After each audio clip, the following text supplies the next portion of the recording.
I'd like to introduce my co-host, Mr. Yves Poppe, Director of International Development at NSCC, to open the session.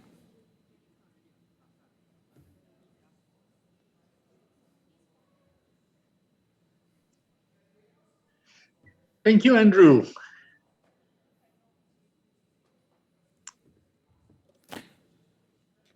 Hi, I'm Yves Poppe. So welcome to the APRP session. Too bad most of us could not be in Singapore, especially being here in Montreal, Canada. We just had another 10 centimeters of snow today. So I'm sure the weather is much better in Singapore than it is here. So this morning or tonight for us here, it's a great pleasure to have our APRP session again. The last time we had it was in 2019. 2020, we were supposed to have the session. Cees was supposed to, Cees de Laat, that is, was supposed to tell us everything about the roaring 20s. Well, the 20s have been roaring since. 21 was remote, and here we are in again in a hybrid, but most of us are quite far away. So thanks, Andrew. You made it to Singapore. Congratulations. Thanks, Yves. And today I would ask Andrew to chair the session, as it's much easier for him, as he is on site, and we have a hybrid format this year. So the program, like always, will be most interesting. We'll start with Professor Joe Mambretti, who will provide us an update on the GRP and also the NRE, the network experiments which took place at SuperComputing last year. Then we'll have Paola Grosso from University of Amsterdam, who will take also an orientation which is more oriented to the application side. As we know, the raison d'etre for the research platform is applications. We have seen that yesterday with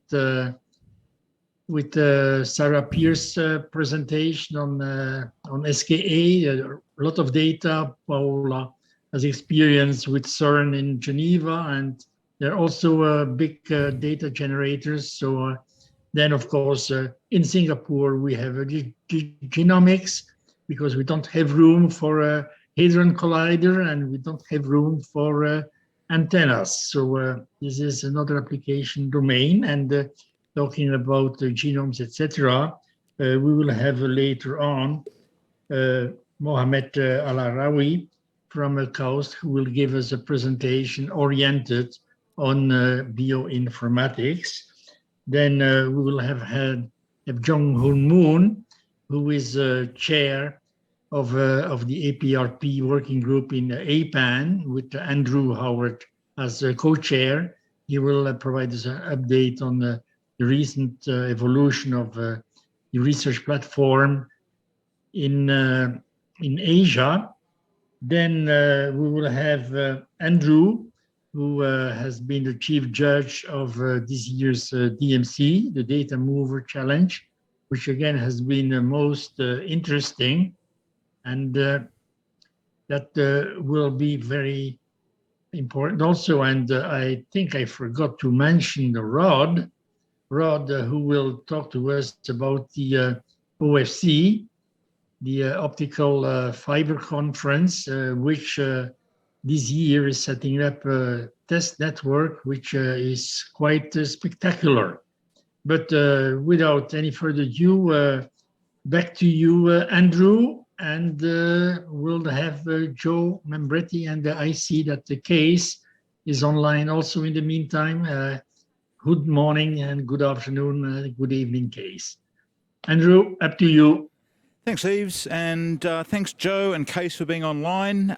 Without further ado, let me pass over to Professor Joe Mambretti, Director of International Centre for Advanced Internet Research at Northwestern University. Joel will be presenting today on the Global Research Platform and SC21, Advanced Networking for Data-Intensive Science Engagements and Demonstrations. Over to you, Joe. Thank you, and thanks to Yves and the other organizers. It's great to see you all. Sorry we can't be there physically, but certainly next year. So today I'll be talking about some of the experiments and demonstrations that took place at SC21, and all of these are building blocks for specific purposes. Our focus is on data-intensive science, and we are working with a global community, including many partners in Asia, partners in Singapore. We're creating a distributed platform for data-intensive science. And Yves mentioned this great presentation yesterday by Sarah Pierce on the SKA. And I think one of the seminal remarks was that it's going to generate so much data, the compute capabilities, analytic capabilities, storage capabilities, transport capabilities that they need do not exist yet. And we depend in part on the science drivers in these data-intensive projects to actually innovate in technology. That capability doesn't exist. We have to create it. And to create it, we have to experiment, we have to do research, we have to try things, and that's what we're doing. So we do a lot of work developing requirements from various projects. Behind me, you see one of those, which is a Xeon dark matter project. My background is a dark matter detector that is looking for dark matter particles. So those are the drivers, and they generate, as Yves suggested, huge amounts of data, even more data than possibly can be dealt with today's technologies. This is a worldwide optical fabric, which is being used. Most of these are 100 gig links, and we're looking forward to migrating to 400 gig.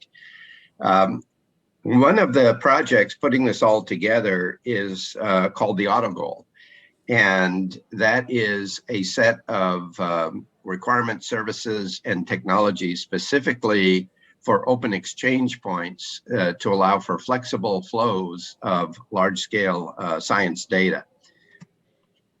And this is a depiction of the current AutoGoal Sense infrastructure.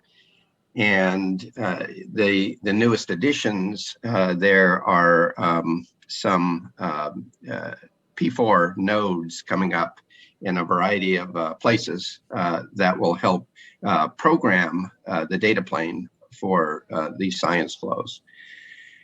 And so here are the P4 boxes that have been added, and this gives us flexibility and programmability. One of the comments that you hear a lot is software is eating the world.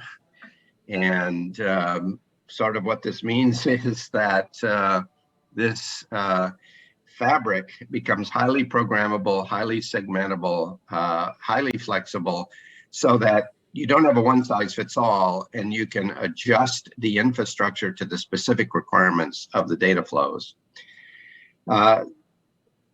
I mentioned the AutoGoal.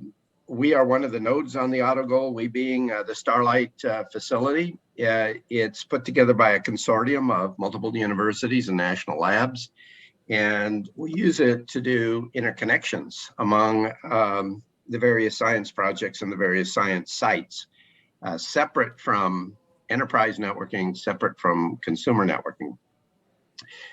We use it to do a lot of design, implementation, development of research test beds, which are sort of instruments for computer science and networking.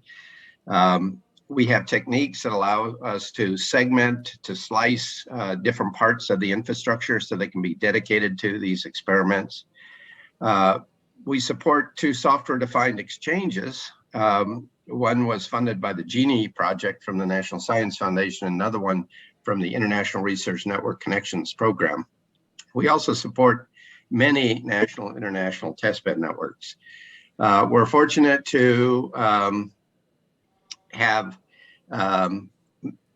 basically every major international network worldwide come into our exchange. So that allows us to interconnect different projects, and through the software-defined capabilities, we can segment production versus experiments versus special purpose. This is kind of an overview slide done by Jim Chen showing the progression from experimentation, demonstration, and eventually integration into production. One of the areas we're working on is called a DTN, which is an important network appliance, especially for large-scale science, a data transfer node. It was a technology developed by the Energy Science Network of the Department of Energy, and it's become a very important component to what's called a science DMZ, which is a segmented infrastructure fabric specifically for data-intensive science. And that technology is coming along quite well, and you're going to hear something more about that on some of the other presentations. Another issue we're dealing with is the Open Science Grid Cache Federation using DTN as a service prototype, and that's a worldwide fabric that is experimenting with new techniques for flowing very large amounts of data. And then, of course, we have dashboards to determine the quality of the service on the individual links. One of the things that is emerging in the United States is something called a national research platform. And this is happening in other parts of the world. There's the Asia Pacific Research Platform, a Korea Research Platform, and others. So we use SE21 and other supercomputing conferences in partnership with SciNet to do specialized test beds in the same way that the Data Mover Challenge is an important test bed to trial new concepts. And so as in previous years, we supported the SE21 SciNet to create a national WAN test bed with international extensions. A key focus this year was 400, 800, and 1.2 terabit paths and services. So with SciNet, we designed and implemented this test bed to support demonstrations and experiments. And I'll mention some of them. But first of all, a little bit about the test bed. The SciNet people did a wonderful job in creating this test bed. It had multiple sites around the United States, and again, with extensions to the world, McLean, Virginia, Starlight facility, California facilities, show floor.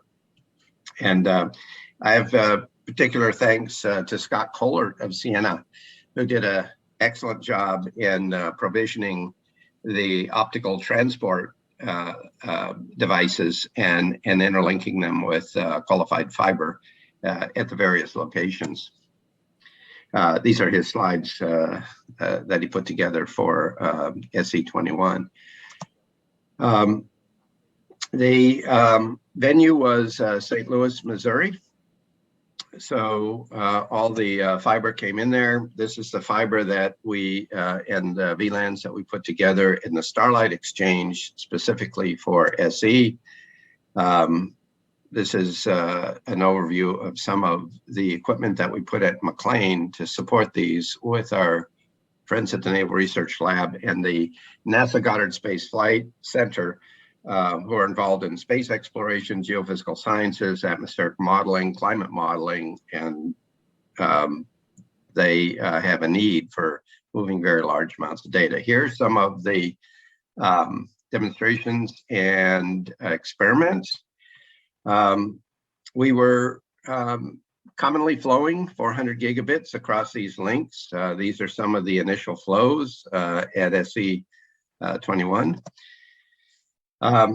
So I'll mention some of these specifically. This is work done by mainly Bill Fink at the Goddard Space Flight Center.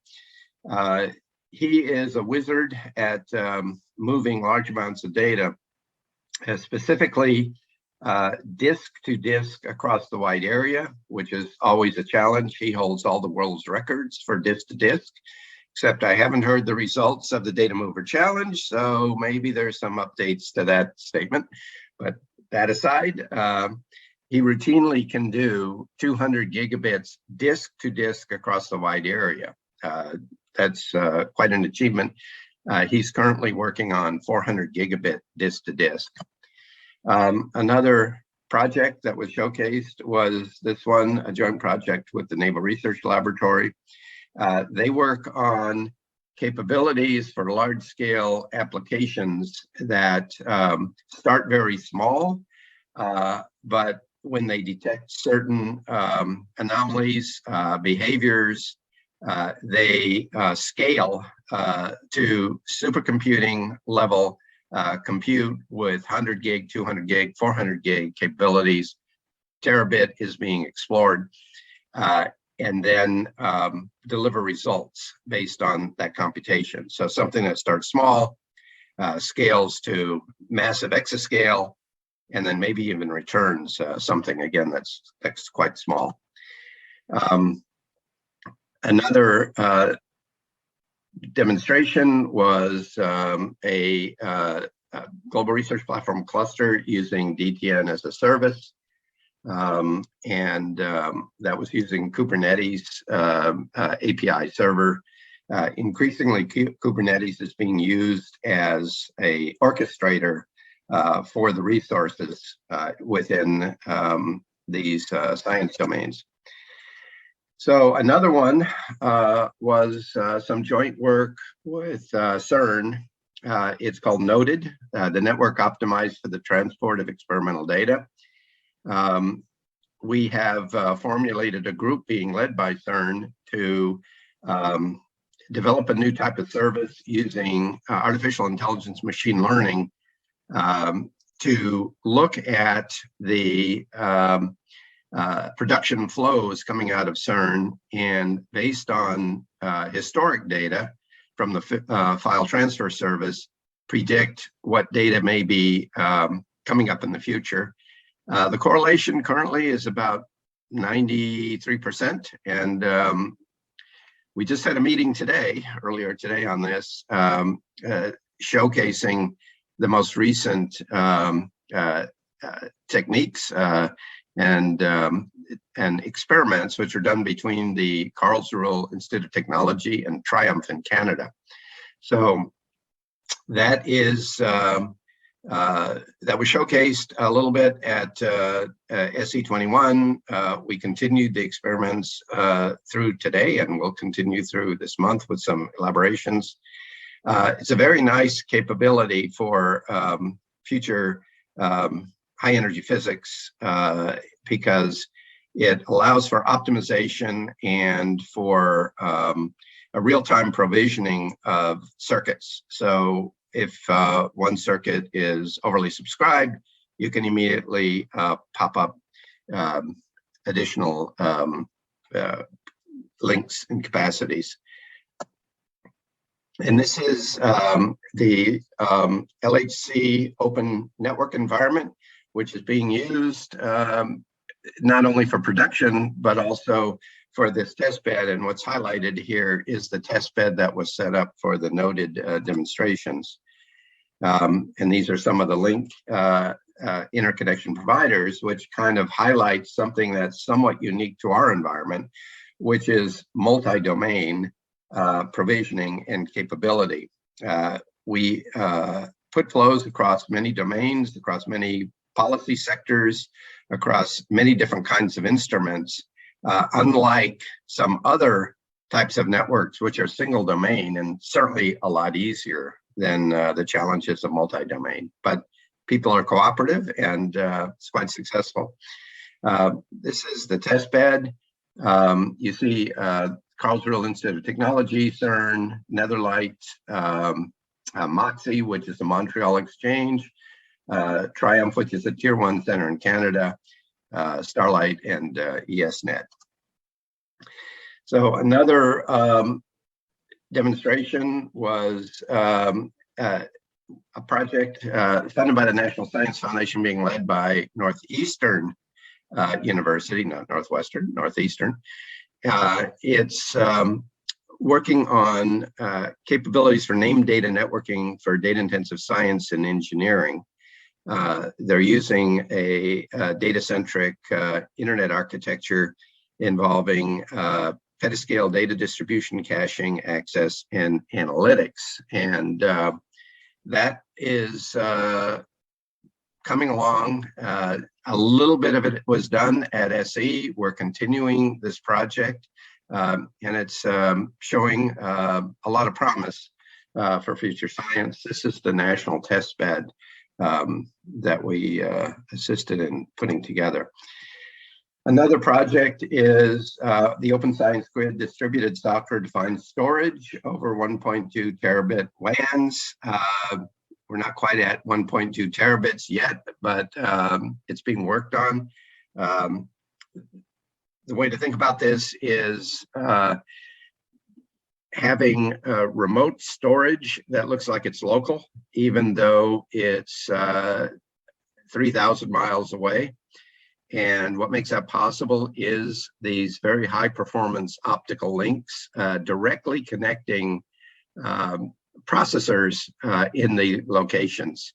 So increasingly, this is migrating to a capability for in-band compute, so you don't have to move processes out of the network and then back into the network.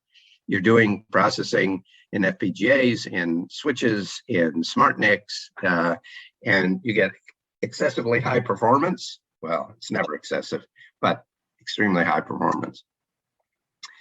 And this is the test bed that was set up for the multipath WAN integration for that. As part of that project, Fungible with the San Diego Supercomputing Center set a NVMe over TCP storage performance world record, achieving 10 million I/O processing units, exceeding existing records by 50%. And again, we're exploring extending these across wide area links so that remote storage looks local. And we're at 50 gigabits per second with that technique that we achieved. I should say Young achieved with Jim Chen and Fei Yi. Another project is an international P4 experimental set of test beds.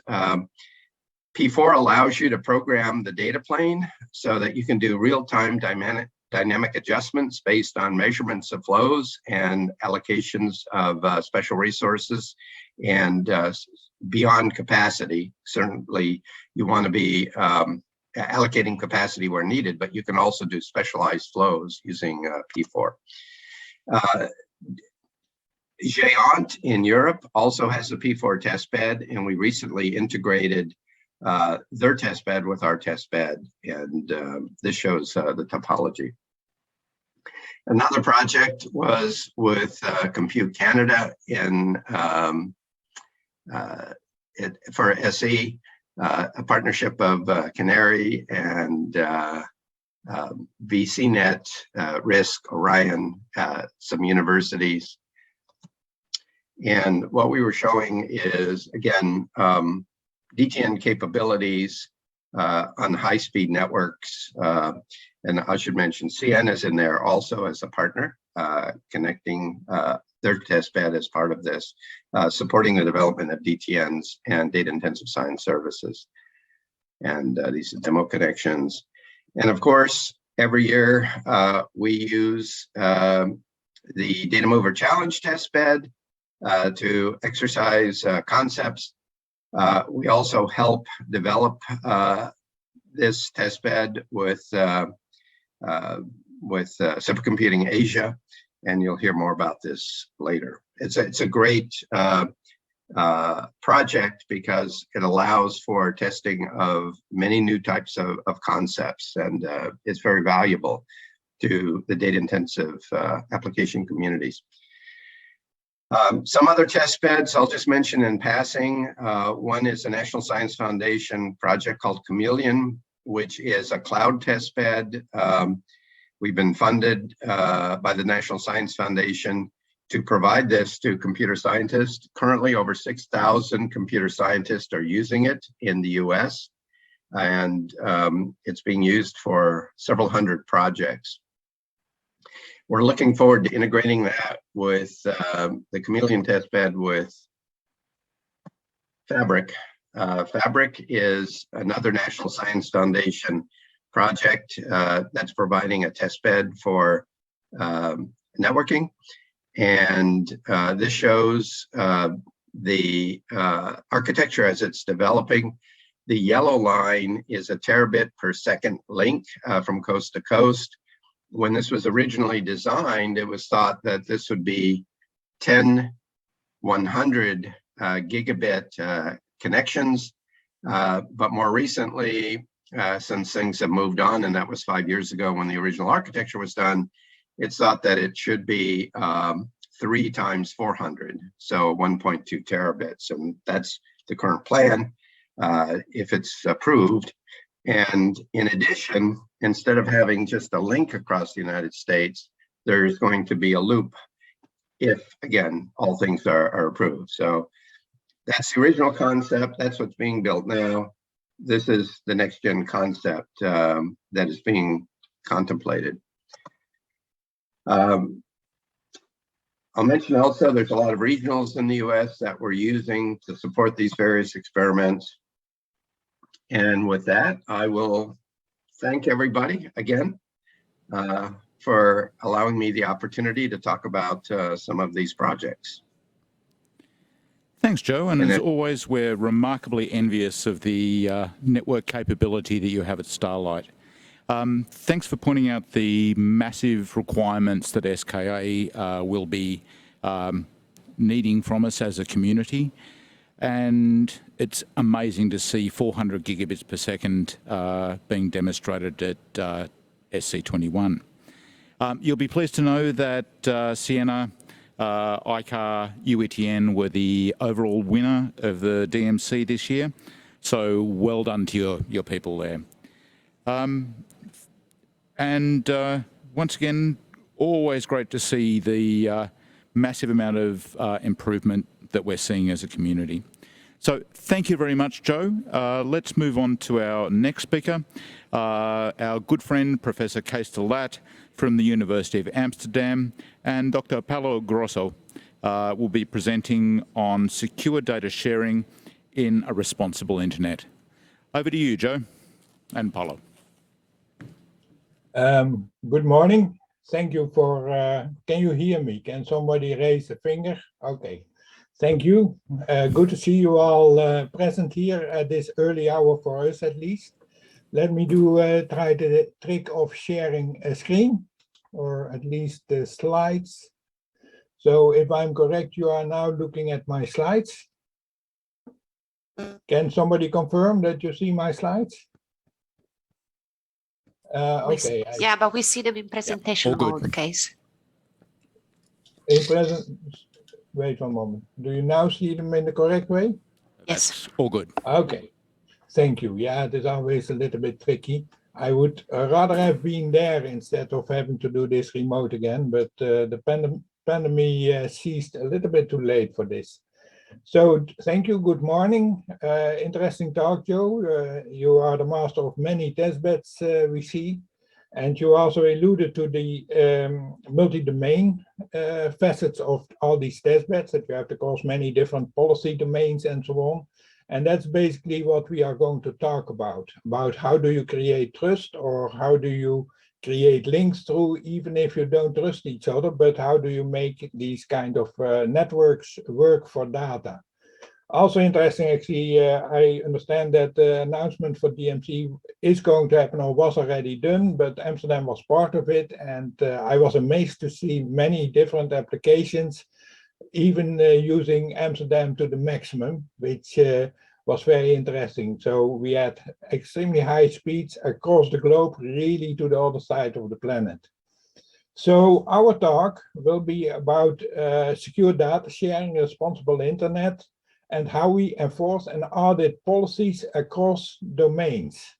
So now the trick of the next slide. Okay, if you remember, last year I gave a talk also for Supercomputing Asia, and I ended actually with this slide. I was discussing the transformation of the internet, of computing, of data, and so on in the Roaring Twenties. And my last statement was Roaring Twenties are to free the data with initiatives such as the Global Research Platform. Now, we are doing a lot of research on that, so that is what I want a little bit to dive into with you today. And Paola will do the networking part, and I will be more on the data layer part. So what we are working on is the Internet of Data. And you know, there are many initiatives around the world. GRP and Pacific Research Platform was one of the earliest to come up with these concepts to really deal with data across different campuses to really accelerate science. In Europe, we have IDSA, International Data Spaces Association. And these data spaces are still, in some sense, single domain. It is a set of organizations working together. They have agreements, they have a certain governance, they have rules what you can and cannot do, but still they operate like a single domain. And what we look at actually is inter-data space, not intra, but inter. We look at data life cycles. You see that in the bottom of this of this slide. You see here processing, collection, storage, sharing. So you collect data from instruments and from other data spaces. You do your own processing, you do your own thing, and you share it again with other parties. So this is what we look into. How can we make this work? How can we create, well, you can call trust amongst these parties so that they work together, or if you don't trust each other, how can you at least manage the risk and the cost if the trust is violated? So in that sense, we are all very familiar with networks. So the layer 2 exchange service networks, the routers, Amsterdam Internet Exchange, and the many exchanges around the world, where also Starlight is doing its magnificent job. But we look one layer higher. So where all these networks look at the properties of packets and communication and base their decision of forwarding and optimizing the forwarding, we actually look at the data objects and look at all kinds of attributes of the data objects, what you can do with it, what you cannot do with it, and how can you keep these data objects safe so that they are only used as agreed upon. So what we work on nowadays is the data objects, the methods, the algorithms, the services based on the data. And for that, we are working currently heavily on AMDEX, Amsterdam Data Exchange, on top of Amsterdam Internet Exchange to serve applications with the properties they need. This was the wrong button. So you may have seen this picture before. We look at the secure digital data marketplace. So that's the research what we do. And what you see in this picture is a lot of the different components combined and translated to our world, to our common world, for creating a market for digital objects. And you see at the top it starts with, well, you have laws and regulations, the protection and privacy laws and so on. Market rules, you have policies from different owners of data, what can and what cannot be done and where it can go and where it cannot go and so on. You make agreements in markets, and then you What we actually really want to do is, if we have an agreement, can we then program it using all the programmability features that also Joe alluded to and Paola is going to allude to? Can we use these programmability features to enforce the contract also in hardware? So not just agreements on paper, but can we program the infrastructure to do what we agreed upon and to hinder to the maximum extent possible what we did not agree upon. So this is a little bit the architecture we work on, with around it more the policy part and the complexity part, and in the center bottom more the networking part. So what is our approach? You see left from the strategic level down to the infrastructural level. Via technical, you see the different things. You have the laws, you have a strategic alliance. From that comes policy. We need to master this policy. Well, I assure you, I've done 24 years of research on policy for networks and so on since the IETF days. It is a complex problem. So we try to solve that with EFLINT, which is actually a domain-specific language to harness the complexity of these policy languages.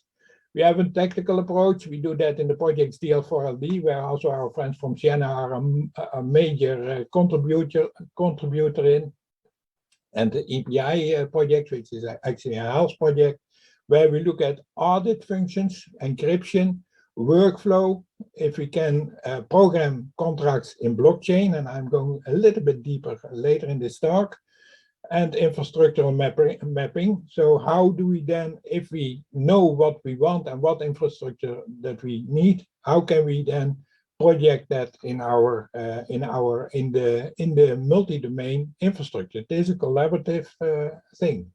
So for internet people, this might look very familiar. On the right side, you see in the top the policy decision point part, and in the bottom the policy enforcement point part, which is also the distinction which is usually made in the IETF on this subject.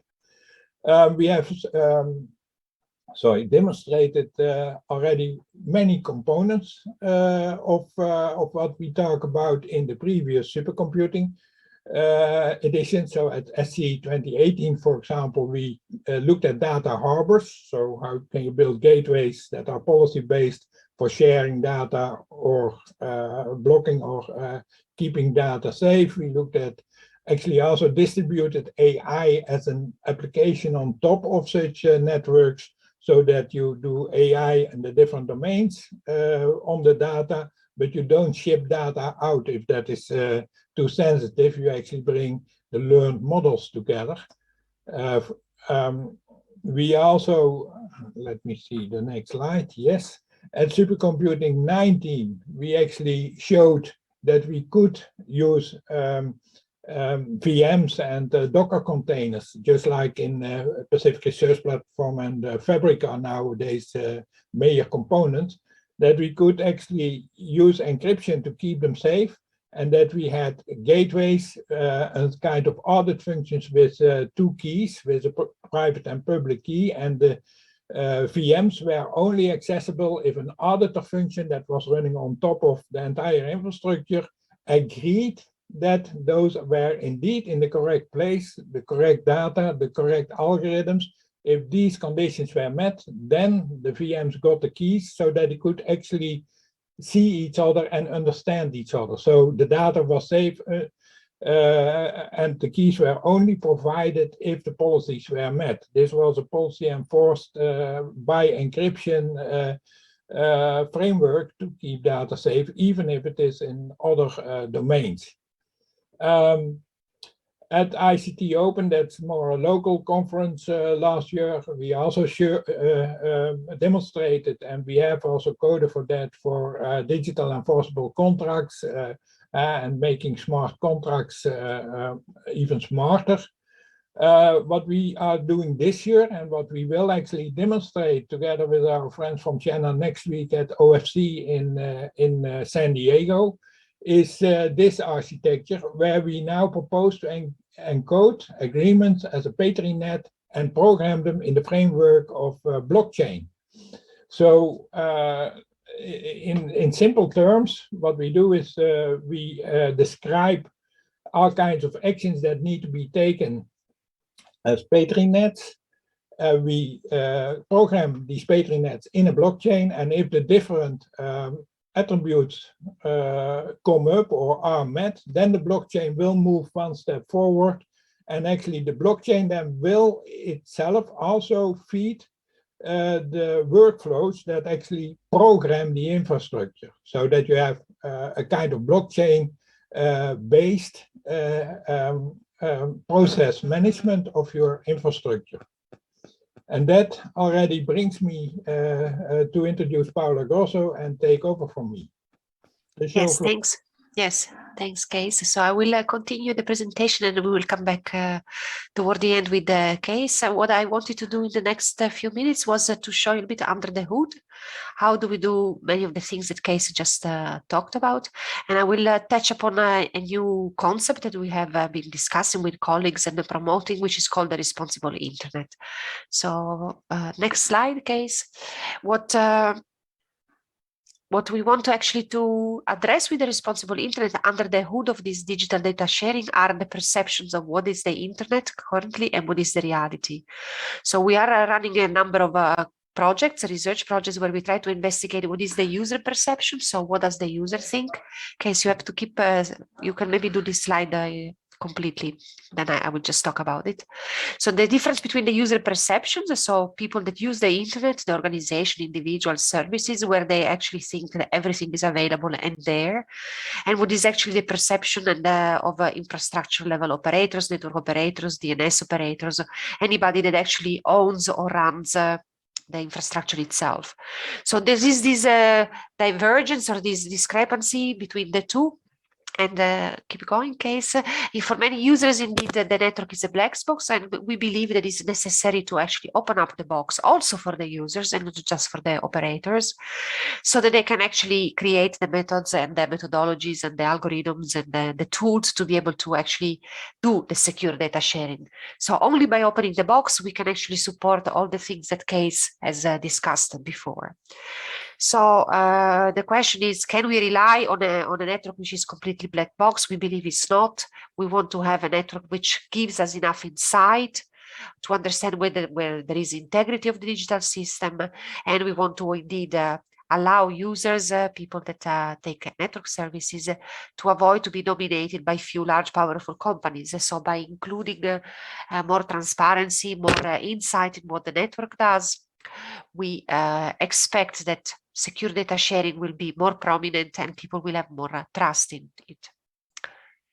I'm ready for the next slide. So for all of you, I will give some pointers during the presentation to things we have written in the past years, in the recent years.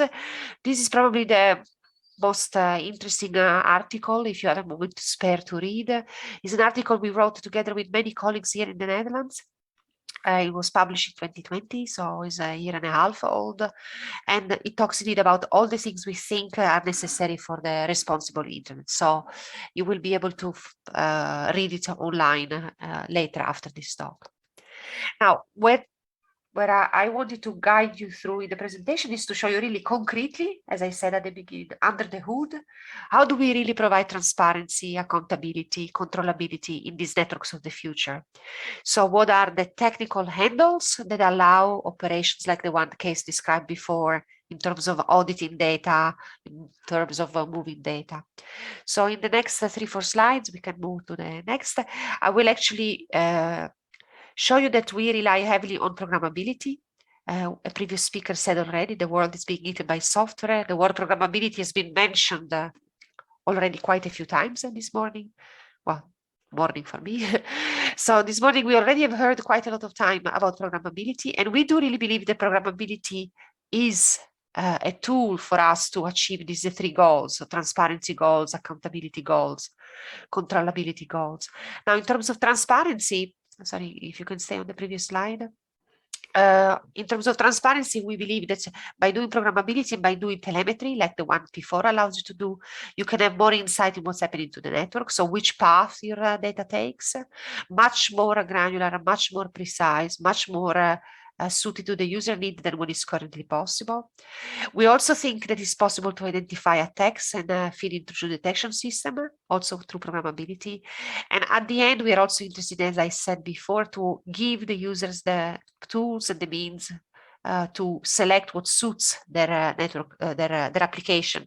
So to get the best network usage. So now we can go to the next slide. So to achieve this, programmability is one component, and programmability relies heavily on virtual network functions. So the idea is that in many of the demonstration that Cees discussed before, he showed the pointers that you can look at later in terms of what we have done. If you would go and read these posters, look at what we have done in the past. In many of these demonstrations, we have used network virtual functions. So we have created a network services, network components in virtualized environment, most often containerized or in virtual machines. And for us, it's interesting to know where actually to place this function in the network, how to chain the functions together to achieve the goal that we want. So programmability through the virtual network function has allowed us to do many of the demonstrations that you've seen before. Next slide. So what we said, so programmability network functions are the tools. Now I'll guide you through 3-4 slides where I show you even more details. The first is references to work we have presented a few years ago, a couple of years ago at the SuperComputing conference in 2019 and 2020, effectively the last one that could be done fully physically. And through the use of P4, we are able to actually include additional information in packets that travel to the network, so that we can actually follow their path. So this gives insight to a user or an application when it receives data on the syncing edge about which, for example, locations in the network have been traversed, and effectively to be able to guarantee that the secure data sharing has occurred. So tagging packets with P4 is something that has allowed us to achieve higher transparency. Next slide.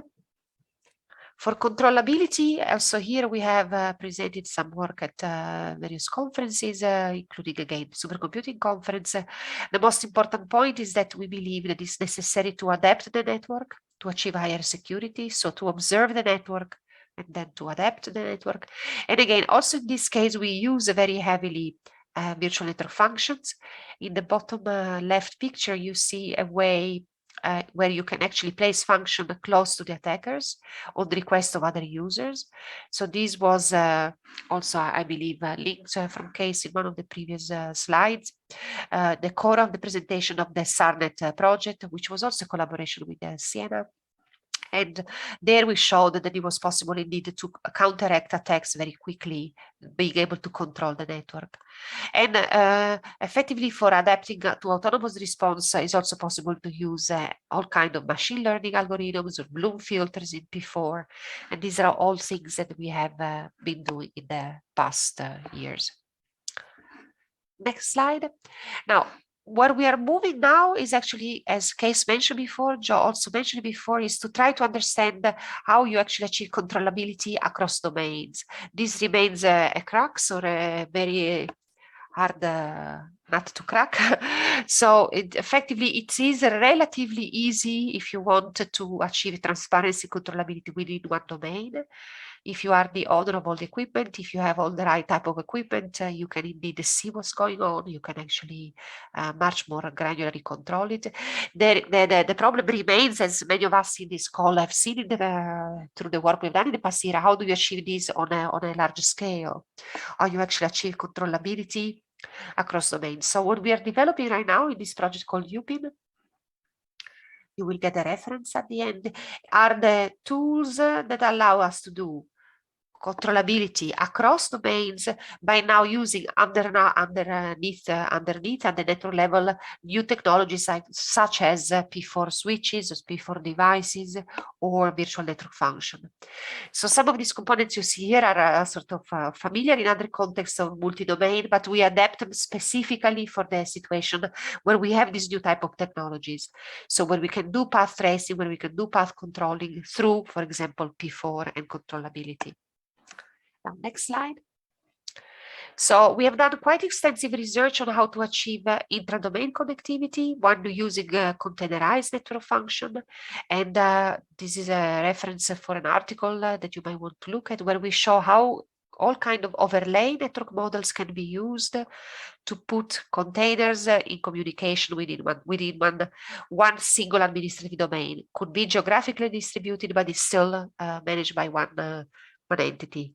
Why is this important? Because as Cees said before, lots of these secure data sharing relies on using containerized elements to share data, to share algorithms, and you need to be able to put them in communication together to be able to let them work. Next slide is where we are moving now, and this is moving me toward the end of the presentation. Is again, as I say, for us, it's important to understand how to be able to do this multi-domain.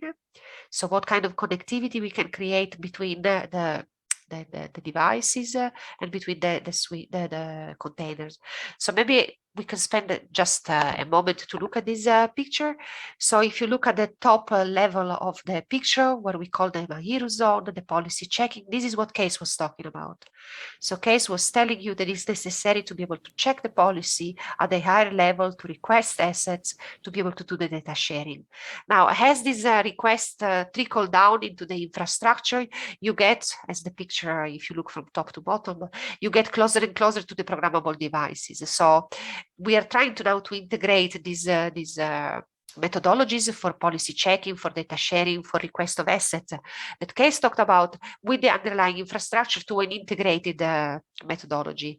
And we believe that P4, through the data plane programmability that it offers, allows us to do the data sharing across domains.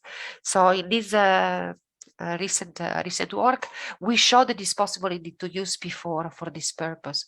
So to effectively tag information also at the data plane level about the assets, how they're moving through the network, and then feedback the information on where the assets are to the actually upper layer. Again, this is an effort that we're making right now using P4. You've heard before of all the PetriNet efforts we're making nowadays in blockchain.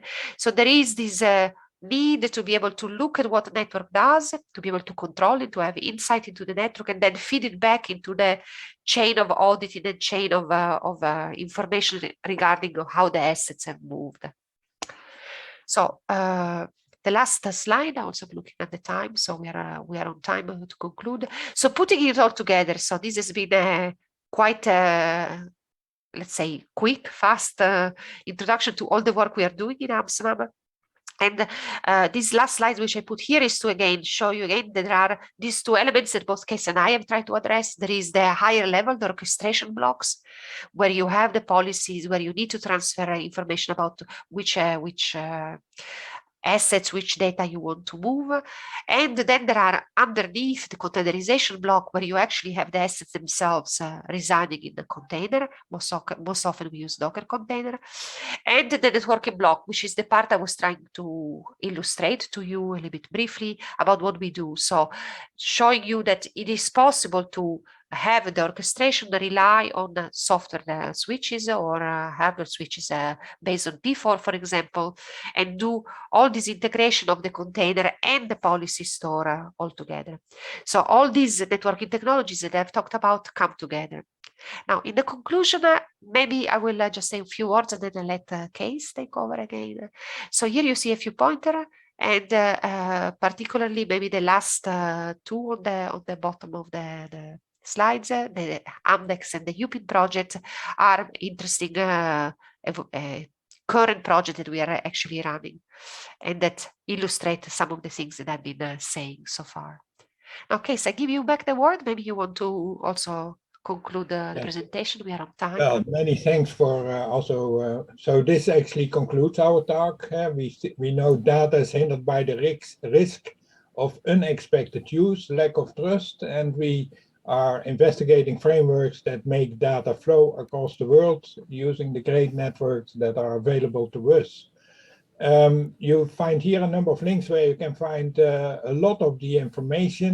If you miss anything, you guys know how to find me. And I'm looking forward to the DMC talks and also next week at OFC, seeing some of you. Thank you. Thank you, Cees and Paola. We don't have any questions from the floor, but I'd like to thank you for taking on some of the seminal work to move trust up and to wire that into the infrastructure. One of the questions I had, are there any plans to include this capability into OVN, OVS, software-based defined networking? Paola? I'm not sure I completely understand what you're asking. I mean, we use all these technologies which are effectively software-based defined networks because also in P4 you're actually using controllability. You still have a control element to be able to direct network. So we heavily rely on this type of software-based network capabilities. I think also, I don't know if that was your question, but one of the things I didn't cover here today is that what I see and what we see ourselves is that we are moving more and more network capability toward the host themselves. So to actually be able to do end telemetry and control already starting at the edge nodes. So moving also networking capabilities away from traditional switches and much more into computing devices which perform network functions. So maybe it was partly your question. And to add to that, we built a lot of these software frameworks which we feed back to Fabric and to other collaborations. So I'm really looking forward to meet physically again, that we discuss this on whiteboards and at coffee bars or and so on. We really need also that human interaction amongst us. Definitely, and you've both done you and your colleagues have all done some very amazing work in this area. Thank you very much for tackling some of the more intractable problems that we have, particularly in terms of data sovereignty and security and protection. Thank you. Our next speaker is our good friend, Mr. Rodney Wilson, Chief Technology and Advanced Network, Architecture and Research from Ciena. Rodney will be presenting today on OFCnet, a new opportunity to validate and demonstrate advanced optical network functions. Over to you, Rodney. Thanks very much, and hello, everyone. It's a pleasure to be with you here today. Let me just share my screen. And hopefully that's working properly. All coming in fine. Okay, very Maybe good. if you could just go to full screen on it. Yep, there we go. Perfect.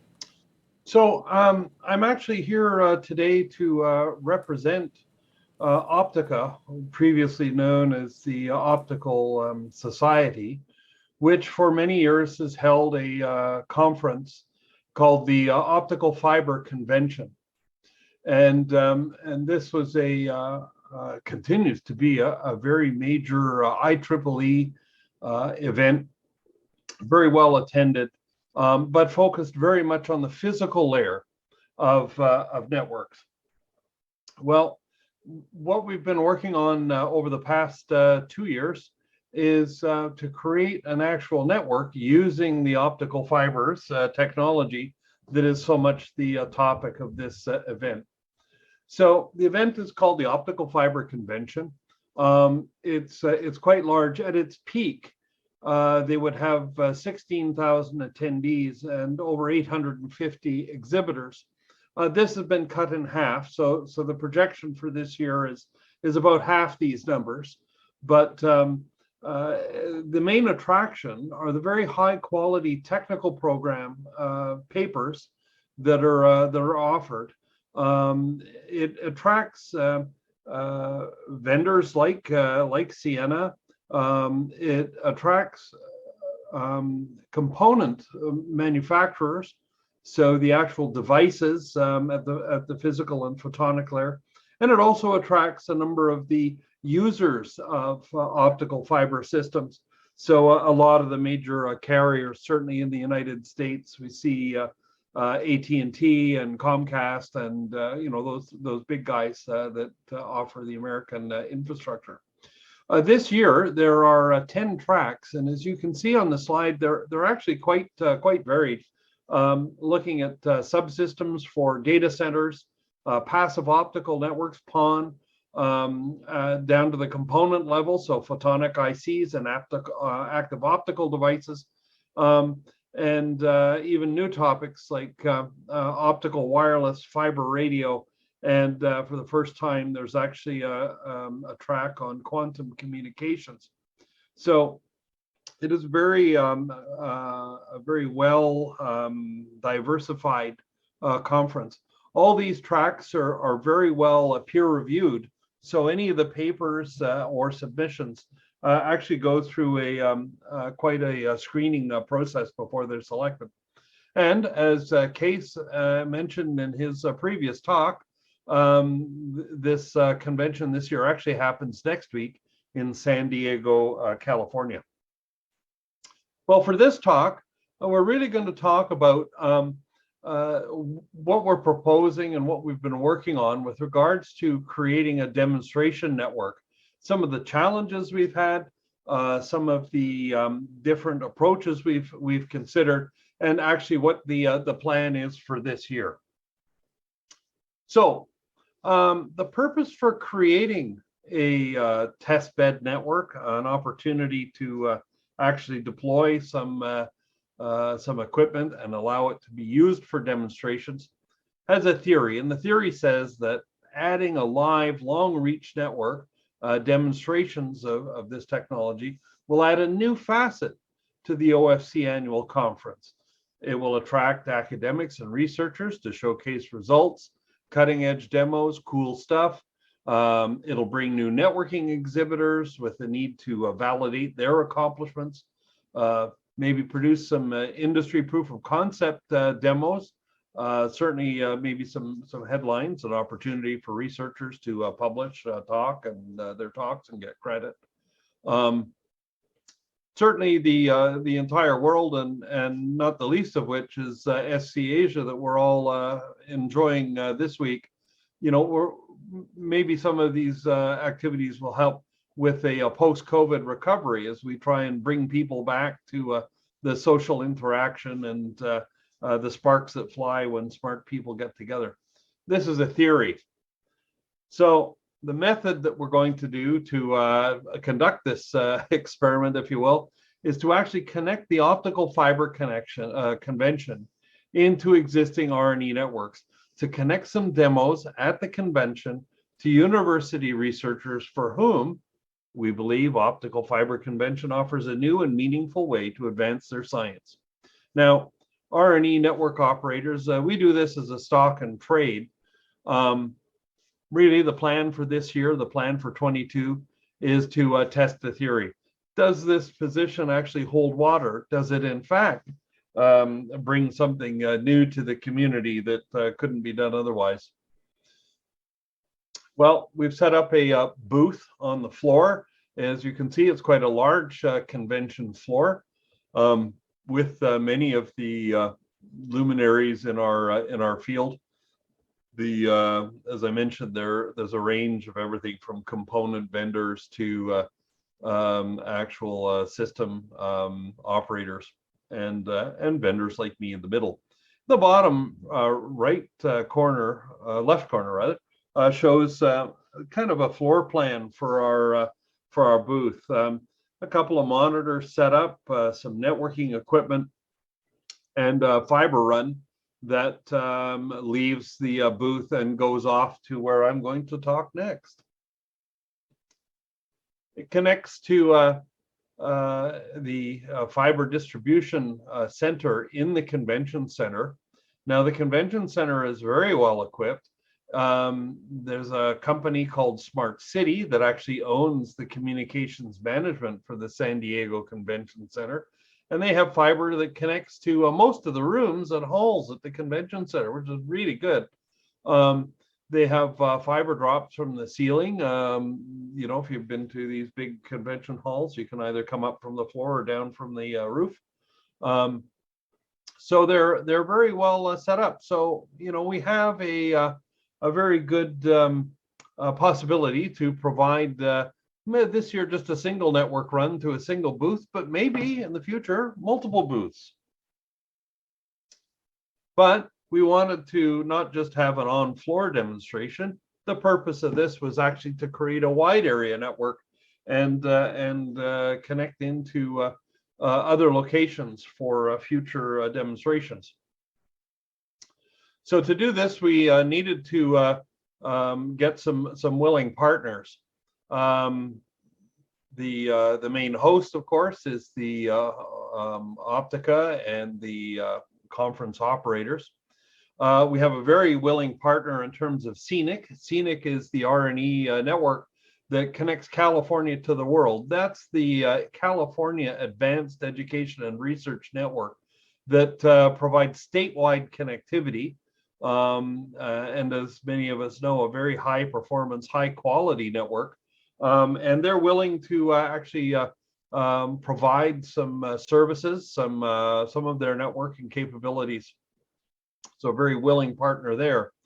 Lumen is a major American infrastructure provider, well known to us. They've been very supportive in a large number of R&E networks.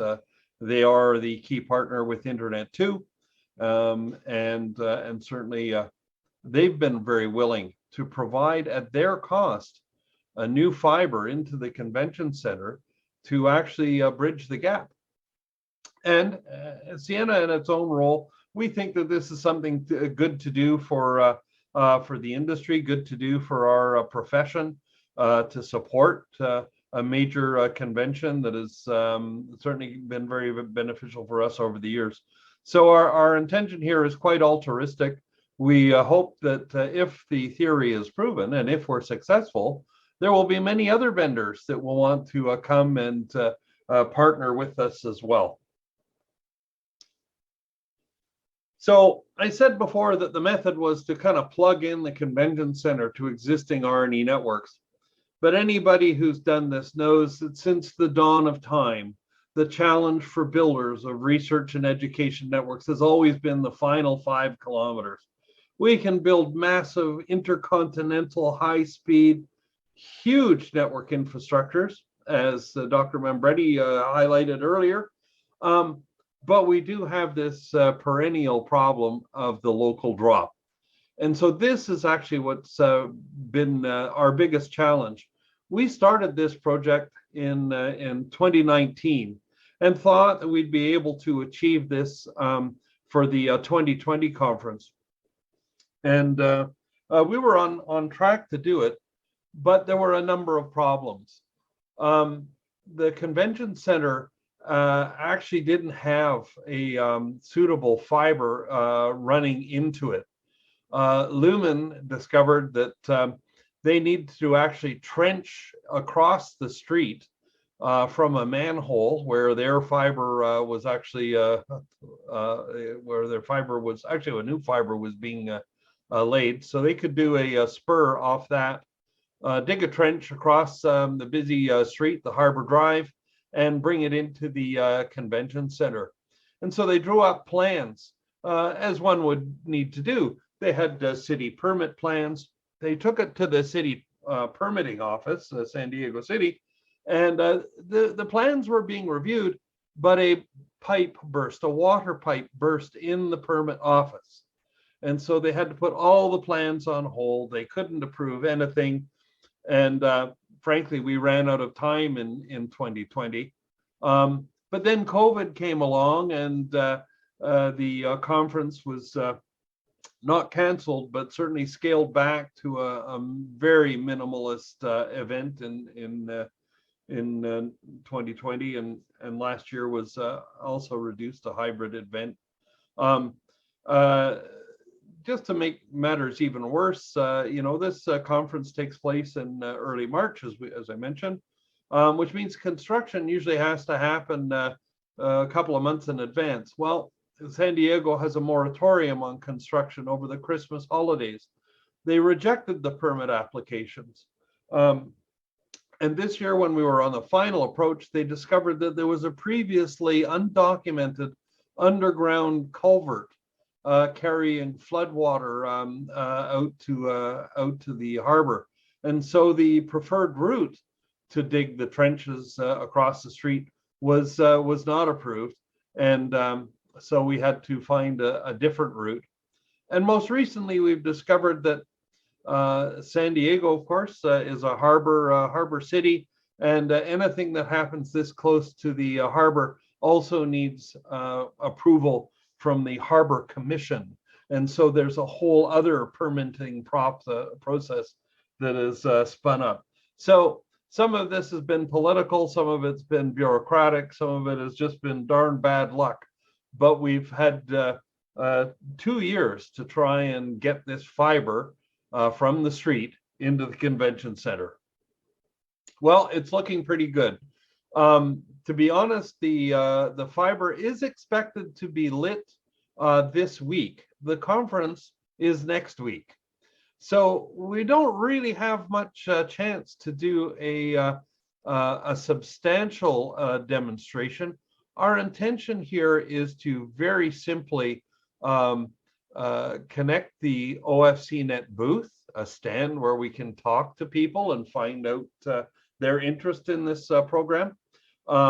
Connect it through the hub in the convention center. Connect it through this new Lumen fiber to the San Diego Aeropop drive, and then on to Scenic.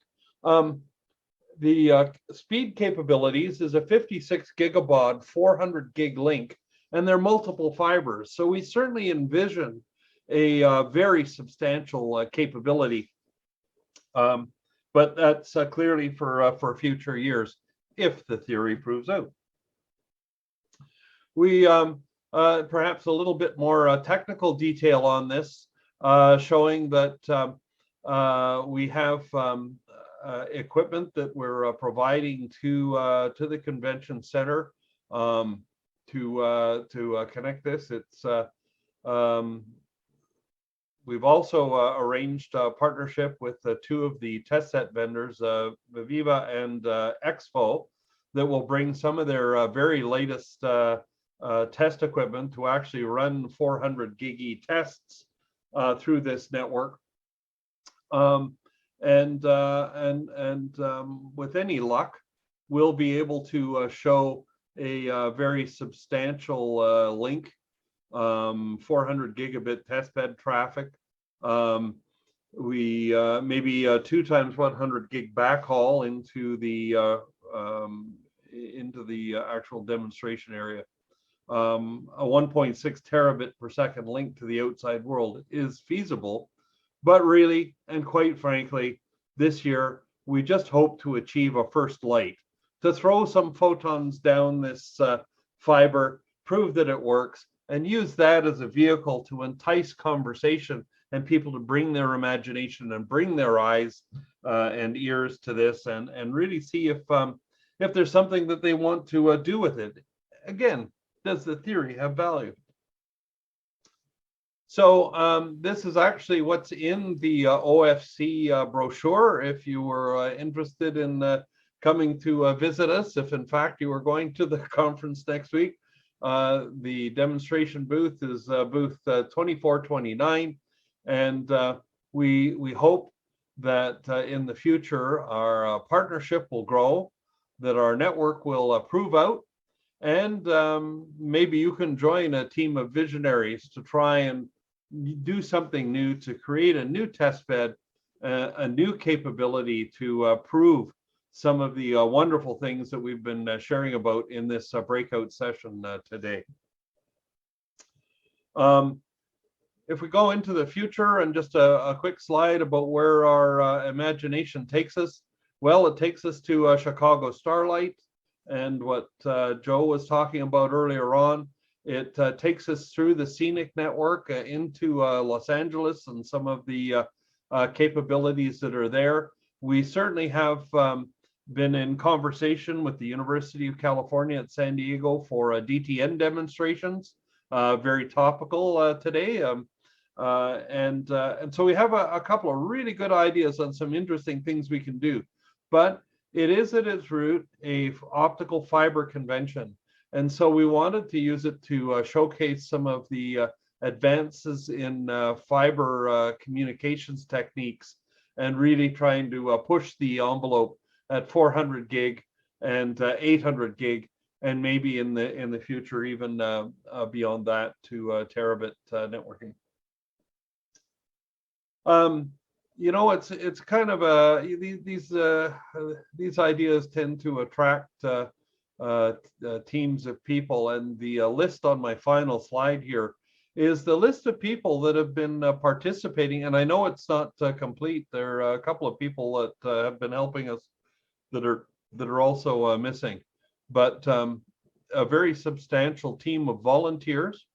For the most part, people are providing fiber equipment, test sets, and time and people at no cost to the conference. So it really is in the spirit of academic research to try this, try something new, create a new vehicle for our community to bring their research demonstrations on networking. And so that concludes my my presentation. Certainly available for questions if people want to ask them at this point. Thanks, Rodney. A fascinating presentation. We really look forward to seeing 400 and 800 gig demonstrated, and thanks for filling us all in on the complexities of doing fiber builds. I think you've illustrated it's not just as simple, and there are multiple overlapping factors that need to be taken into account. But absolutely excellent to hear that the Convention Centre now has rich fibre capability, and that you can do all of the experiments that you have planned. Well, we hope so, Andrew. Week. You can check back with me next week to see if, in fact, trenches were trenched and fiber was laid. Thank you very much, everyone. Please enjoy the rest of the session. Thanks, Rodney. We'll catch you next time. Our final speaker in this segment is Dr. Mohamed Alawari, who is a research specialist, Computational Bioscience Research Centre from Saudi Arabia. He'll be speaking to us on biomedical data HPC landscape in Saudi Arabia. Over to you, Mohamed. Thank you so much. Greetings, everyone, each in his time, his own time zone. So good morning, good afternoon, and good evening. I would like to share actually my presentation. So if you please allow me just a second.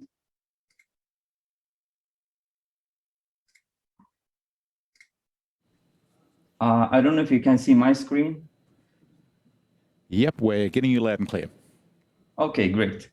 Thanks for the organizers for the invitation. And I would like to speak to you today about the biomedical and high performance computing infrastructure in Saudi Arabia, the landscape and the future.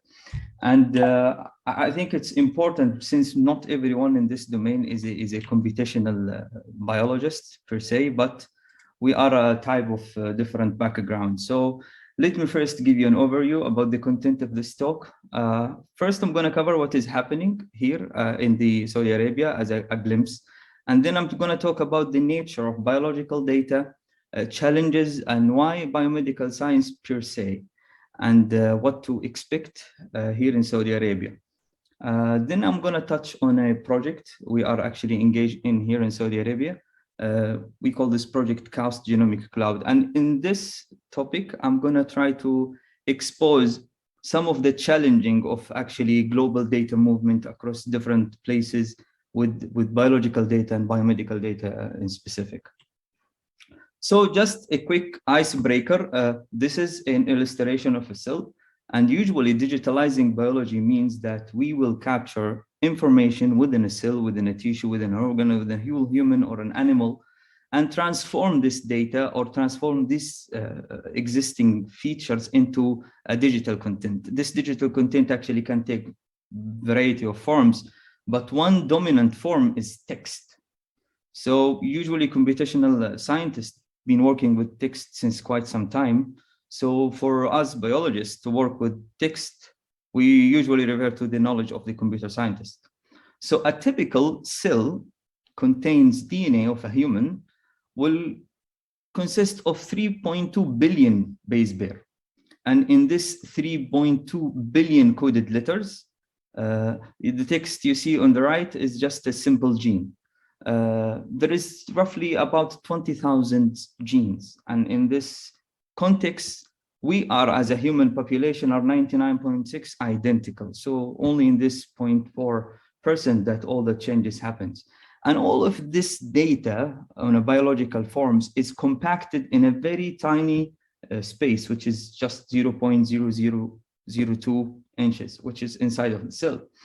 But we could actually extract this data. And if you can imagine, if you put this into like volumes of books, you will end up with around 90 plus big volumes of really very humongous text that all what it contains is only A, C, G, and T's. So saying this is just to give you an imagination about how does it look in real life. And all of these books are actually encapsulated in that tiny space as digital content.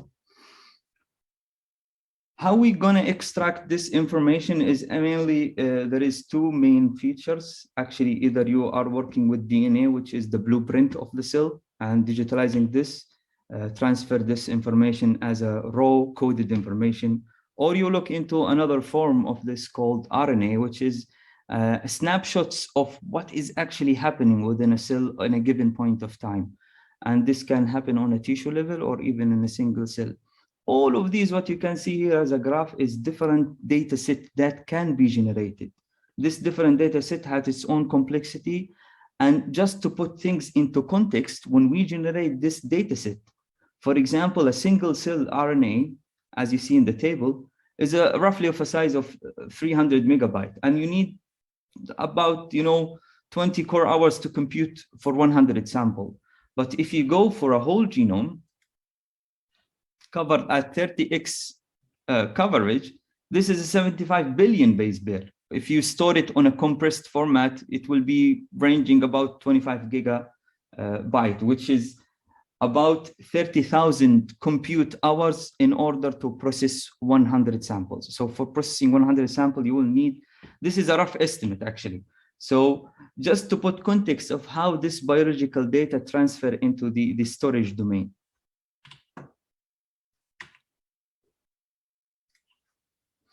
Now, in the era of the human genetics, sequencing the human genome at the beginning in 2003 costed around $3 billion US. This staggering number was quite, significant at that time, but the big question was actually, why do we sequence the human genome? And there is actually so many answers for that, but it is an adventure that a human made. Understanding our genome means we have cure for disease, we understand how disease mechanisms happen, inherited diseases, complex genetic disorders, rare genetic disorders, in addition to other, type of analysis that can help in like big cohort studies for population scale genomic, which is quite intense in compute. But the scale of data production that is happened between 2003 up to 2006 is really tremendous. It's actually defeated, Moore's law. So from 2003, with a 3 billion cost for the human genome, up to almost 1,000, it did not actually reach for $100 US that was estimated. But now with the less than $1,000 US, you can sequence a human genome completely and try to get this raw data to decipher the content. This is one of the highly cited figures. Actually, maybe in any bioinformatics talk, you're going to see this figure. And this is the cost per genome as published by the NIH. You see the drop in 2007, 2008. time indicates when the massively parallel sequencing was introduced, and that cut the cost of sequencing in a very drastic way, meaning that we do have a very large accumulation of raw data that on its own is a challenge in the high performance computing domain. So we biologists, just by the year 2008 or 2007, 2008, started to bombard high performance computing with our own text strings-based problem. So this is not like a numeric kind of calculation where you need where is a floating point calculation. You are, bombarding CPUs with a lot of calculation. This is a lot of CPU intense, IO intense, memory intense kind of strings comparison. And there is so many algorithms that by time development and enhancement of these algorithms is, ongoing to refine and answer biological questions. Simple data accumulation, drop of price lead to huge volume of data. So the cost per dollar to sequence was dropping significantly. Therefore, the volume of data increased significantly. This is a published figure for the NIH, the Library of Medicine for the NCBI databases. So NCBI publish a lot of databases. These databases are open for public access. And on the Y column, you will see on the right side that user access weekly by million. And these number of databases keep growing, and the global number of databases, I think there is around 127 public databases of high impact in biological domain. These databases serve as a main asset. Now these databases are growing in volume. And if you can check volume of data, you will see that in the middle column, where storage by petabyte of raw data, it's ranging between different institutes, and the number of sequencing machines is actually, expect that sequencers will produce a magnitude scale of data by time. So every time the data is doubling, the rate of cost of sequencing is dropping. So the problem is there is so much raw data to analyze. To summarize all what I said in a very nice figure, this is estimation of how the genomic and biological domain data generation is impacting the global data generation volume. You will see here up to 2025 estimation, where there is 3 different means of estimation the data growth. Either the data is doubling every 7 months in the red line, which is the historical data growth. 2006, 2007 marked a very historical milestone in data generation. So based on that, we estimated that we will pass the zettabyte scale of data generation by 2025. And Illumina estimate that every 12 months in the orange line, data is doubled. So data will hit between etabyte to zettabyte scale. And for the blue line is the Moore's law. For this kind of regression, you will see that we will reach the etabyte scale. Very short story, we are there. So to give you a good comparison, so you can put things together, there is 4 domains of data between astronomy, Twitter, YouTube, genomics. Data acquisition is differing between both. We see genomics hitting a 1 zettabyte basis per year. This is for data acquisition. And storage needed for that is ranging between 2 to 40 etabytes. We are at the maximum upper limit for YouTube data generation. So in YouTube, data generation is not quite as compared to genomics. So the new big data will be actually hitting from the genomic industry. And by saying this, there is one piece of complexity that is introduced, which is what is related to clinical domain, where there is a very stringent and a very rigorous validation workflows if you will provide a computational tool for diagnosis. Summary for the Sequence Read Archive. Sequence Read Archive is the data warehouse for people to deposit raw sequence data. And from 2013 up to 2017, it witnesses a growth from 0.6 petabyte up to 10 petabyte, with duplication events happening every couple of months. Or in the first scenario, the first duplication event took 9 months. The second duplication event took 16 months. The third, 19, and hence going forward, the last duplication or so far is in less than a year, where it grow from 5 petabyte to 10 petabyte. This data rate growth is really significant if we compare to other domain. This is in terms of storage for raw data. How does this compare with the industry duplication of the availability of hard disk storage or disk storage? In the square line, you'll see that the cost of megabyte of storage is actually doubling every 14 months. While the sequencing of NGS data, the red triangle, is actually doubling every 5 months. So we do have a limitation now of actually keeping up with data volume generated and data storage required. So sometime even in biology, it says it is okay to remove, delete, discard, get rid of this data and generate it again. So technically, maybe it is quite limiting factor, the amount of available storage that we will be needing for genomic application. In very short summary, summarizing all the previous figures about biological data, we will be actually hit with a tsunami of biological genomic data. And yet scientists keep on using this high throughput platform to generate data, store, compute, design, experiment again, generate data and compute. And this circle is ongoing. That causes a paradigm shift in the industry. Usually, a biologist or a computational scientist working with biological data will work with an experimental data that is generated, perform analysis, and hence drive findings. And this is even for small or large cohort studies for human genetics. Currently, this causing a paradigm shift. There is absolutely no demand to perform any experiment in the meanwhile. A simple biological data set is large enough to analyze, devise findings, and then based on those findings, you will design an experiment to validate these findings. So this is becoming into really very data-driven approach. The biological, the genomic domain is changing to be data-driven analysis, not actually experimental-driven. How does this correlate with the production of tools? So far, up to 2016, more than 20,000 cited tools for production bioinformatics analysis that has been cited. So there is even a growing body of computational tools in this domain. Challenges to be actually addressed is large data mobility.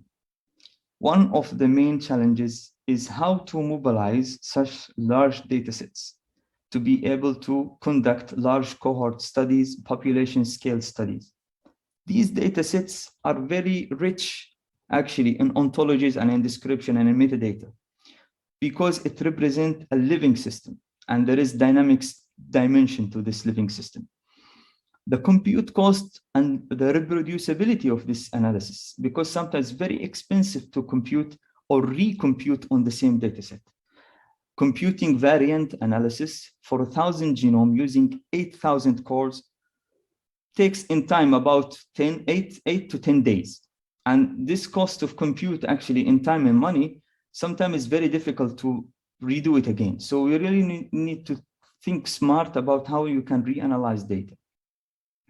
And in terms of human data, there is a very actually stringent access audit and privacy related to human data, since it's absolutely, you can identify a human subject from their own data. And the scenario of a very complex pipeline, sometimes HPC environment on its own is a very challenging environment. Hence, containerized and packaged workflow analysis is really advised. Actually, here is the use of cloud, or actually the possibility to use cloud resources to mitigate. With cloud resources having a very important HPC component to it. Usually for us scientists in biological domain, not quite expert in orchestrating infrastructures, we will just either go to public clouds or sometime private cloud if it's provided by institute in academic setup. This is a list of private and public clouds existing to the publication of this article. Mostly the provider for such solution for computational tools will mostly provide infrastructure as a service. And just a little portion of these clouds provide service as a software as a service. With more curated pipelines of bioinformatics exist now, we will see a lot of providers start to provide software as a service. I will just give a quick example for this, just to illustrate the need for automated pipelines to perform high demanding, computational analysis for genomics. Arvadus is a public solution that is provided using common workflow language. Arvadus consists of 3 components: a storage engine and a compute engine or a compute dispatcher, and a workbench or an interface, where user actually can pretty much have a control over data storage, control over pipeline execution and curated pipeline execution and audited pipeline execution, plus a very simple workflow composition tool. So in order to make this portable, reproducible, Arvadus is one of the main platforms. I am referring to Arvadus because it's one of the leading industry open source solution. So this is actually where computational biology is going, into orchestrated pipeline using workflow management system. The use of HPC on its own with job scheduler systems like our Slurm or any, it's becoming much less. The technology now moving into containerized or even serviceless platform. This is a summary about how the complication of biological data and how we are trying to tackle this here within Saudi Arabia. So now in Saudi Arabia, there is a lack of harmonized solution to cater for genomic analysis. And hence the challenging of providing a national data storage or a data warehouse for biological genomic data, research data for biomedical and clinical research, databases for multi-omics, and all data related to research. So many institutes with their own HPC environment storing data on their own. Data mobility is actually very limited, though there is a connectivity there, but accessing data is not quite. So the principle of fair data is not quite, manifested in the current infrastructure. So the motivation, there is a significant volume of data is scattered within different institutes. There is no national centralized access to genomics across all the research that is happening. So there is different databases that exist on public domain, but these databases are quite limited in terms of data reuse. So there is a very limited reuse of raw data for secondary and tertiary use, or even for very large cohort studies, and limited data exchange. So technically, to be able to establish such infrastructure, there is a very critical component of a national high-performance infrastructure or a cloud that should cater to deliver 3 main pillars that usually genomic data are around, which is precision medicine and human health, genomic sequence data banks for any genomic-related projects, in addition to plants or animal omics datasets. So these 3 main omics data or genomic datasets are only meaningful if there is a national infrastructure that is catering for the compute and storage, in addition to global feasibility across the globe. To summarize the status in Saudi Arabia, as you see in the green arrow, is occupying this tiny portion of the map for the presence of HPC across the globe, where half of this presence is driven by energy industry in Saudi Arabia. And by energy industry, meaning petroleum industry. Here we can see 5 of the main supercomputers in Saudi Arabia exist with the domain of energy industry. The energy industry in Saudi Arabia relies heavily on high-performance computing as a model for the hydrocarbon discovery and exploration, refining and product generation, distribution. So HPC played a very major critical role in this. And this model is also applicable for scientific and genomic data, because sequencing and large volume data generation is happening in the data generation stage. Compute or making adequate compute resources available for the academia in Saudi Arabia, plus the connectivity across different institutes in Saudi Arabia to allow for a rapid data movement and data exchange. And since 2000, the academia in Saudi Arabia witnessed a significant growth of the number of established research institutes, new campuses. Even for KAUST, it was spun around 2006, 2007 at that time. So the academia growth in Saudi Arabia, and this is academia that in addition to clinical and other practices where there is genomic data use. So an overall, how do we see Saudi Arabia connected to the global network? This is the status that actually we are looking to improve and change. With this is an outdated map, but we are looking to increasing the presence of Saudi Arabia connecting Asia with Africa and Europe and across the globe. This will play a major role in presenting whatever data sets that exist within Saudi Arabia into the public domain. And this is on the global frontier. Locally, on the global connectivity side, we are actually currently connected at 2 gigabit per second to Amsterdam as KAUST, and another connectivity link from Ma'in network. Ma'in is the research network in Saudi Arabia, powered by King Abdulaziz City for Science and Technology.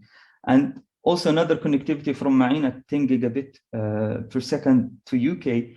And another link for global connectivity at 2 gigabit per second to Singapore, to Asia. This global connectivity could cater and could actually present Saudi Arabia in a very situated position for the global data movement. In addition to the local connectivity in Saudi Arabia driven through Ma'in network, there is 32 institutes connected to the Ma'in network. These connectivity ranges between 1 gigabit per second up to max 10 gigabit per second. And with different institutes even could scale up for more than 10 gigabit per second. And also with the internet exchange hub coming also within KAUST network, within KAUST premises, that will add another connectivity and enhancement to KAUST network. So the motivation for the cloud is really to work on the data restriction within Saudi Arabia. So sometimes data cannot be actually mobilized out of Saudi Arabia, data privacy, data mobility, and cost effectiveness for large scale cohort studies where it's very expensive to duplicate or copy the data to other place. We should allow to move compute to the data with adequate connectivity resources. Currently, the market need for elastic compute in Saudi Arabia that should cater for all academic needs. This should serve all academia and clinical and private medical sector. This should allow or enable working on a petabyte scale of data and project that is very difficult to reproduce. So we should allow secondary, tertiary use of data, especially in big genomic data lakes. And that's happened actually locally and also internationally with the right body of authorization and legal paperwork. We should also provide a regulatory body and compliance for data protection, especially for human subject. But this data or this cloud should also enable other genomic data. And also we need to close the gap of making huge public genomic data available within Kingdom and within the MENA region also, like the 1,000 genomes and the Illumina Platinum genome and the genome in a bottle and the National Institute of Standard Genome Reference. And also we should ease collaboration and data reuse within Kingdom. And in addition to provide a high-speed data presence locally and in the MENA region. And this could also be like a new science gateway, science DMZ within Saudi Arabia that is positioned within KAUST network. Just to summarize my whole talk, that the HPC market in Saudi Arabia is gradually scaling up, and the need for a multiple federated academic national scale cloud is really critical at this time and very important, which is seeded or started by the KAUST Genomic Cloud. And the databases availability and the fair data access principle should be now adopted within all data access to Saudi Arabian databases. That include genomic databases. Workshop trainings for scientific community in the high performance computing environment will be made available in the computational biology domain. The global connectivity and presence for compute and data exchange within Saudi Arabia for data that is generated in Saudi Arabia to the public domain. The KAUST Science Gateway should enable scientists within Saudi Arabia to access large data sets that's present globally, in addition to provide adequate resources for the global or the public domain to access genomic data within Saudi Arabia. This is facilitated and enabled by a lot of collaborators. Some are mentioned, some maybe I forgot to mention, mainly driven by KAUST and KAXT and main network. I would like to thank again the committee for the invitation, for the audience for listening, and how the landscape of infrastructure for HPC in Saudi Arabia is changing in genomic domain. I would like to take question. If you have any question, I'll be happy to hear your questions. Thank you so much. Thank you for a wonderful presentation, Mohamed. I have a list of about 10 or 15 questions for you. Wow. This is an area that I'm working in as well in Australia. You mentioned the use of SRA, which is typically a European or US-based archive. Are there any plans to build out a MENA regional archive in the form of a local EGA or something along those lines? Potentially, we are planning to do so by actually working with different, like the National DNA Data Bank of Japan and the EPI. We are at least trying to adhere to the standards to enable this within Saudi Arabia, and in the future we could be a hub in the MENA region for availability for this data set. This is the goal. Excellent. You also mentioned the massive increase in data sizes that we're also seeing. Is the impact of the Oxford nanopore system versus the Illumina, which actually produces the high-fidelity electronic traces, which are then post-processed into a FastQ file? Is there any? Are you looking at the additional processing requirement of that, in that they are updating their electrical to genome models on a kind of 6-monthly basis? We did not actually consider this in the current situation, because mainly, actually, more than I think 90% of the data is Illumina driven, and with this PCL, raw files, still there is a computationally, there is a high performance computing element to it, but so far most of the data generated is through Illumina, and this is actually the main burden that we have. Just something on this that I don't know if you have seen. Some of our researchers out of University of Sydney have been working on a way of compressing FastQ files into a format called Slow5. So I'd like to reach out to you on that and see if we could collaborate on that some more. Yes, we do have one project actually producing, it's about 35 petabyte of data. It's a big national scale cohort study. So this volume of data is actually even challenging when you take compute into consideration. Definitely, and this Slow5 format seems to provide a significant 10 to 20x increase in data access and performance in processing that we've seen. You also mentioned the cost of storage. Do you believe that we're reaching the point that actually leaving the samples in a biological format and then resequencing them as necessary would provide a more tangible way of storing without requiring a significantly massive investment on disk storage? I think resequencing, regenerating the data is even sometimes cheaper than actually keeping the data. Yeah. I know I'm hitting you with a heap of questions. What are you doing in terms of informed consent or dynamic consent from people who are actually allowing your genomes to be sequenced? Is there a mechanism for them to withdraw that consent, or have you? How far are you down that path at the moment? Technically, we are adhering to the Genomic for Health Alliance guidelines, but on a platform level. It's not yet. Okay, so everything is still on the standard format till we allow the reuse of data. Okay. You also mentioned FAIR.